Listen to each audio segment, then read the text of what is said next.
الحمد لله الذي جعل الشمس والقمر بحسبان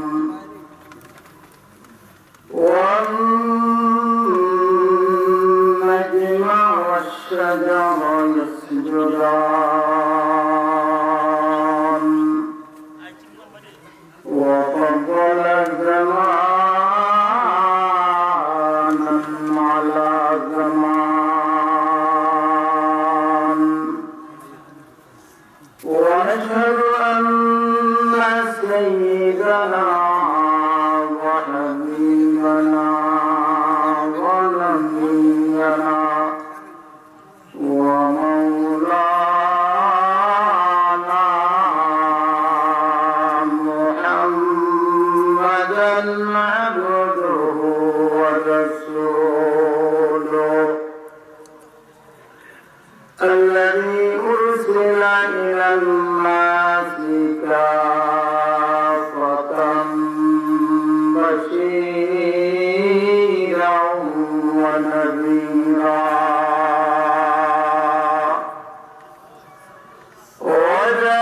وداعيا إلى الله بإذنه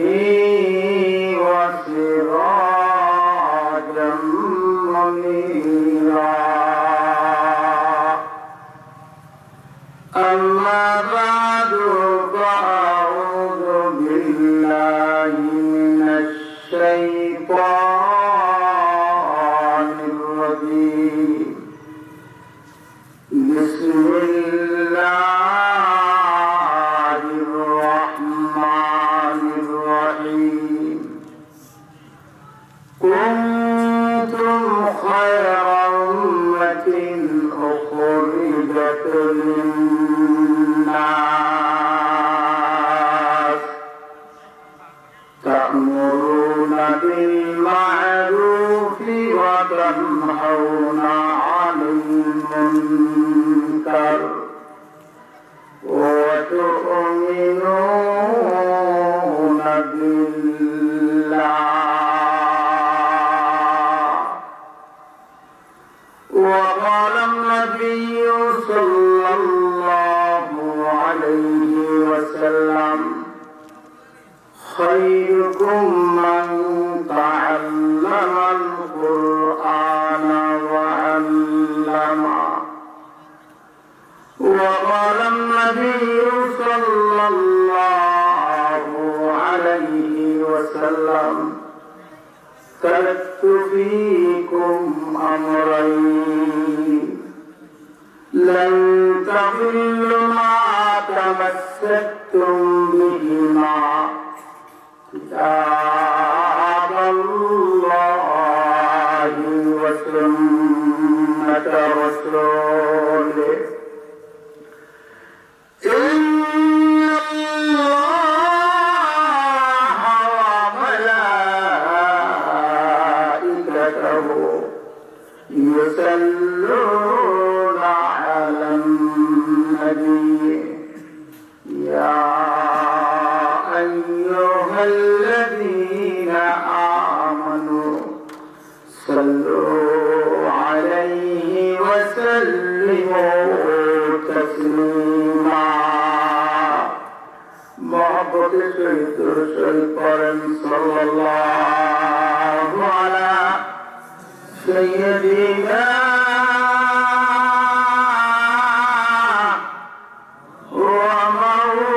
ومولانا محمد وعلى آله وأصحابه وسلم درس পড়েন সব মুইয়া মদিনা মুনাওয়ারার সাথে আপনার অন্তরটাকে নিয়ে একটু দুরূদ পড়েন সাল্লাল্লাহু আলা সাইয়্যিদিনা ওয়া মাওলানা মুহাম্মদ ওয়া আলা আলিহি ওয়া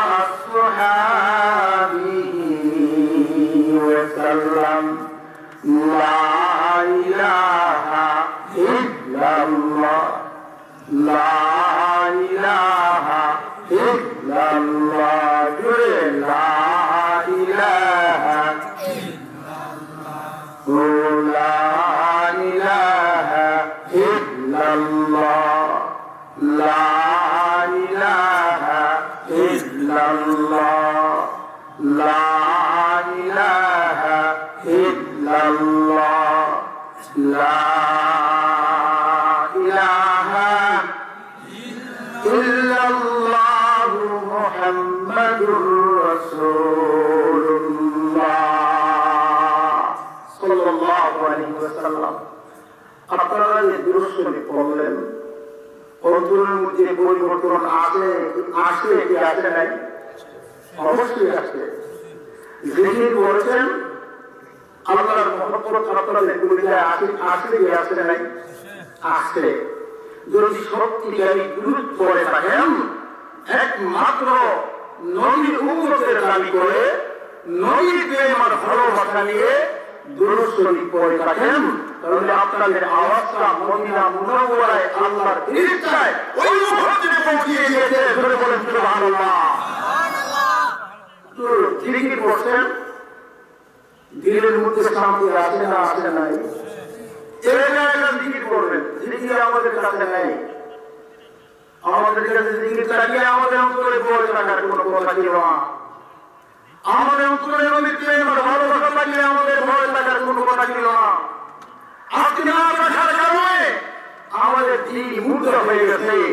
ইল্লাল্লাহ জবানে বাইর হয় না, দুরূদ আমাদের জবানে দিকে আছে না।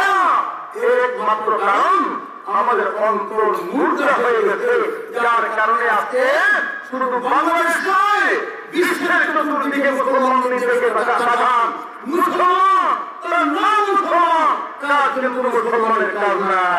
আবার হক কথা বললে যে বলবে সে আবার দুশ্মন হয়ে যায়। সত্যতা মিথ্যা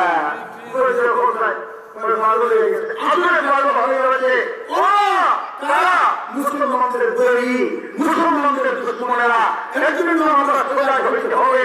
আজকে আপনাদেরকে আল্লাহ রাব্বুল আলামিন জামিয়া ইসলামিয়া শরীফপুর মাদ্রাসার এই জান্নাতের বাগানের মধ্যে আসার যে সুযোগটা দিল, ওই সুযোগে আপনাদের কতটুকু ফায়দা হয়েছে যদি বাস্তবে আপনারা চোখে দেখতে পাচ্ছেন, তাহলে ওই আপনারা বাড়িতে যাওয়ার নাম করছেন না। সুতরাং আল্লাহ রাব্বুল আলামিন আমাদেরকে আসার বসার বলার শোনার সুযোগ করে দিন। সবাই বলেন আমিন।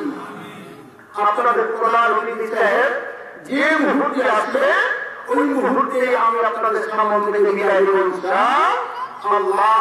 তবে আমি আপনাদের ভাই, আপনাদের সন্তান, আপনাদের এলাকার ছেলে হিসাবে আমি আপনাদেরকে বলতে চাই, যাদের কানে মাঝে আওয়াজ যাচ্ছে, আমি যে কোনো মাহফিলে যাই, আমি সবাইকে একটা উপটুকুন দেওয়ার চেষ্টা করি।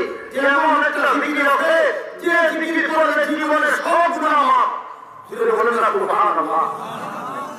এমন একটা জিকির আছে, যে জিকির করলে জীবনের সব গুনাহ মাফ।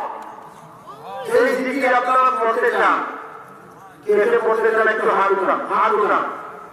আপনারাই পড়তে চান না? বাড়িতে যারা আছে, দোকানে যারা আছে, রাস্তায় যারা আছে, ঘরের মধ্যে বসে যারা আছে, ওদেরকে নিয়ে পড়তে চান? সবাই মিলিয়ে সুবহানাল্লাহ, সুবহানাল্লাহ। ওরা ভাবতেছে মনে হয় ময়দানে কোনো মানুষ নাই। তবে আমি বলি, যারা বাড়িতে আছেন, দোকানে আছেন, রাস্তায় আছেন, যদি ওই উপহার নিতে চান, যে উপহার পেলে জীবন ধর্ম, যে উপহার পেলে জীবনের সব গুণ, আর কোন দোষ থাকবে না, আর কোন দোষ থাকবে না। আল্লাহ এবং তার রাসূলের জন্য জীবনকে উৎসর্গ করে দেওয়ার জন্য প্রস্তুত হয়ে যাবেন। ওই উপটুকু, এই হাতিয়ারগুলো নেওয়ার জন্য ও আমার মা, ও আমার বোন, আপনার স্বামী, আপনার যুবক সন্তান, আপনার ভাই, আপনার শ্বশুর, আপনার স্বামীকে আপনারা অতি তাড়াতাড়ি ওই জান্নাতের বাগানের দিকে পাঠাবেন। আসলে ওই দিকে করবে, তার জীবনের গুনাহ আল্লাহ মাফ করে দিবে। বলেন সুবহানাল্লাহ। আমি এলান দিলাম, আর এলান দেওয়ার সময় নেই। আমি আপনাদের সামনে ছোট্ট একটা আয়াতে কারিমা তেলাওয়াত করেছি। নবীর অসংখ্য অগণিত হাদিস থেকে দুইটা ছোট্ট ছোট্ট হাদিস আপনাদের সামনে পেশ করেছি। যদি ধরতে পারি, দুনিয়া এবং আখিরাত কামিয়াব। জোরে বলে সুবহানাল্লাহ। আর সেই ধরা, সেই জিনিস গ্রহণ করা বহু কষ্টের বিনিময়ে। জোরে বলেন না সুবহানাল্লাহ। সেই কষ্ট আমাদের সামনে আছে, মাটিতে কেউ বসবো না, জাতির রাস্তা জাতি করবো, বাড়িতে বাড়িয়ে যাওয়ার চেষ্টা করবো। সেই কষ্টের সামনে ছিল সেই অন্ধকার যুগে অত্যাচারে জনাব মুহাম্মদ রাসূলুল্লাহ সাল্লাল্লাহু আলাইহি ওয়াসাল্লামের উম্মত নবী সাহাবী ওরা ওই সমস্ত জ্বলন্ত প্রমাণ ছিল সত্য না মিথ্যা। আমরা তো মাশাআল্লাহ আমার মা মুসলমান, আমিও মুসলমান, আমার বাবা মুসলমান, আমিও মুসলমান, কষ্ট করতে হয় নাই, মা বাবা সম্পত্তি জীবন হয়ে গেছে, আলহামদুলিল্লাহ আপনি আমি দুনিয়াতে চলে আসছি, যাই কষ্ট হইল এর অতিরিক্ত আর কিছু হয় নাই। কিন্তু ওই যুগটা ছিল অন্ধকার যুগ, ওই যুগটা ছিল শান্তিহীন যুগ, ওই যুগের মধ্যে আল্লাহ আপনার নবী আমার নবী বিশ্ব নবী জনাব মুহাম্মদ রাসূলুল্লাহ ওই দুরূহকে প্রতিষ্ঠা করার জন্য ওই উম্মত আল্লাহর নবী উম্মতরা জান্নাতের ব্যবস্থা পরিবেশ করার জন্য আল্লাহর নবী 1 থেকে 63 বছর পর্যন্ত শুধু কষ্টই করতে হয়েছে। শুধু কষ্ট নয়, মার খেতে হয়েছে, শুধু মার নয়, দেশ চালাতে হয়েছে, শুধু দেশ নয়, দেশ থেকে কিছু সন্তুলন হতে হয়েছে। ওই ইসলাম, ওই আলো, ওই জাতি, ওই দুরূহটা দুনিয়ার জমিনে কায়েম রাখার জন্য সমস্ত ঘোষণা করে দিয়েছে। ওরা সত্যিকারের মুসলমান। আমরা তো মাশাআল্লাহ মুসলমানের ঘরে মুসলমান গরু দিয়ে খাই নাই, মাশাআল্লাহ পুরা পাক্কা মুসলমান। এটা মুসলমানের কাছে খুশি হবে না।